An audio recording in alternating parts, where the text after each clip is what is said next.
छिड़ा गया, स्वतंत्रता सेनानी का निर्माण जब किया गया तो क्रांति बढ़ते बढ़ते जलियांवाला बाग में जब मीटिंग चल रही थी, मैं जलियांवाला बाग को देखने गया हूँ। अमृतसर में जलियांवाला बाग है, स्वर्ण मंदिर के पहले पड़ेगा। मैंने भी गया। तपेश्वर जादव ग्राम हरदा की ओर से स्वतंत्रता के गीत पर बहुत बहुत तरह के पुरस्कार, हार्दिक प्रणाम। ऐसे ऐसे गीत पर पैसा लुटाना सार्थक है बाबूजी।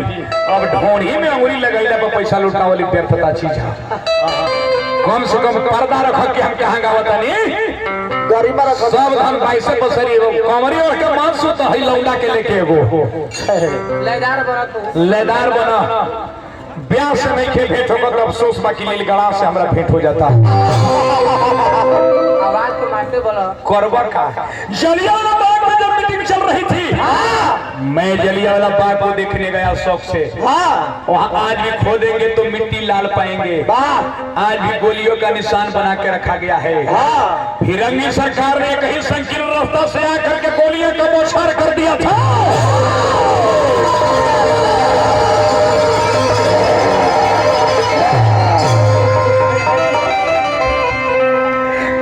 पहले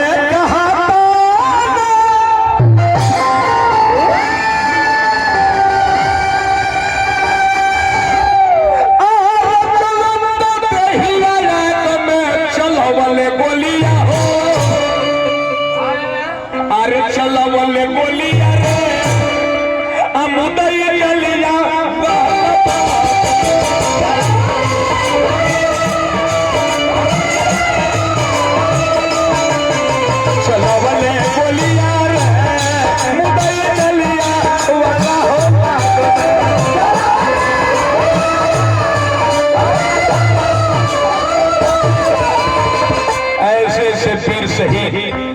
सदा के लिए मां धरती के गोद में सो पड़े बाबू।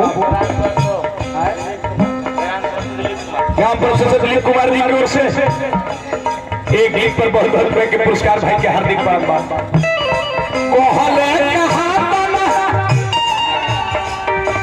एक जिस धरती पर हम लोग खड़े होकर गा रहे हैं, यहाँ से शहीद हो गए खेतर सिंह जी, और ऐसे ऐसे बहुत माँ के पुत्र शहीद हुए दो दिन जलियांवाला बाग में।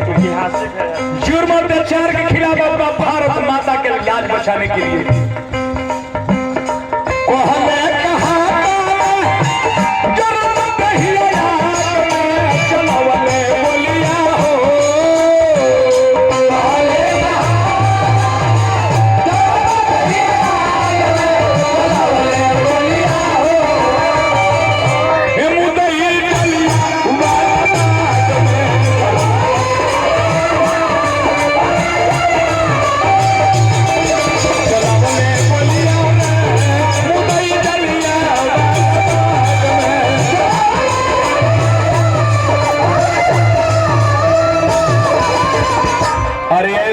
वीर सपूत हमारा भारत के धरती में थे लोग कि अपने भारत माँ के आंचल चल कर लाज बचाने के लिए अरे शहीद हो गए बाबू।